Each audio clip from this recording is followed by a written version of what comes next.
Do something every day that you don't want to do.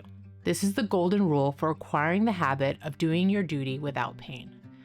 This quote's by Mark Twain. You know, Mark Twain really knew what he was talking about. This quote hits home for me.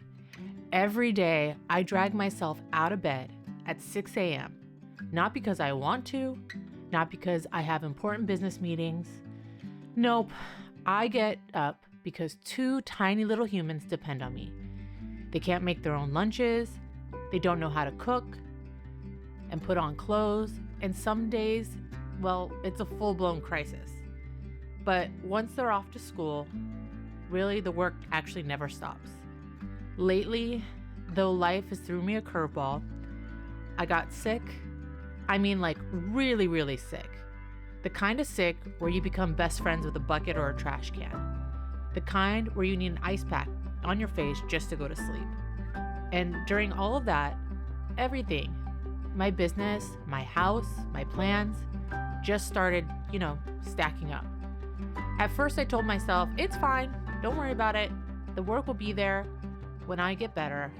And thank God I had the ability to pause my business. I had people around me to help when I really needed it.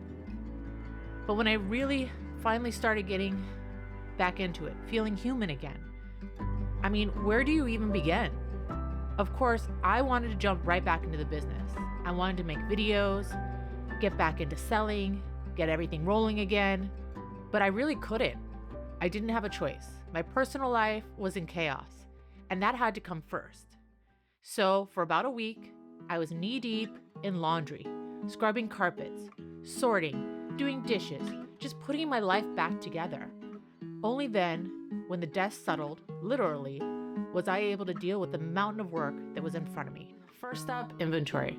Oh, inventory, my nemesis. I found Valentine's Day glasses buried under a pile of stuff. Valentine's stuff.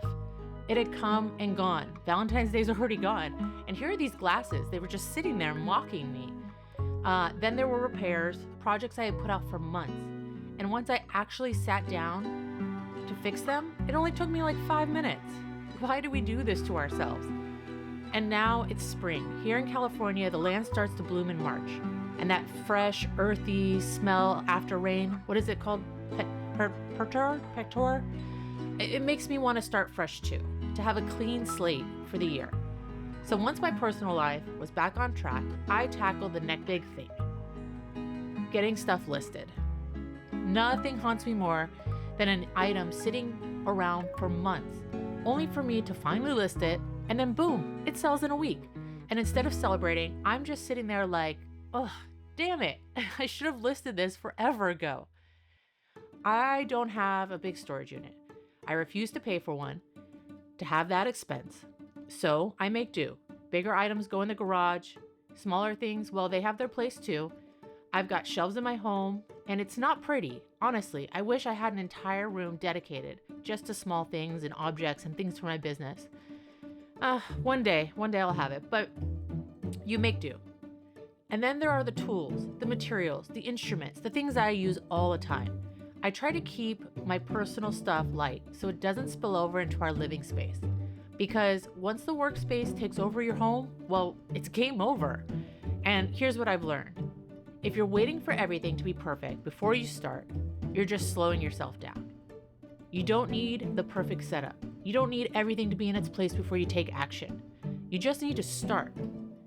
So whatever you've been putting off, listing that inventory, fixing that project, organizing your space, just start. Just a little bit.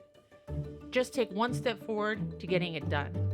Because the one step you take forward will at least be one thing done. Because if I can crawl my way back from the depth of this laundry mountain, then so can you.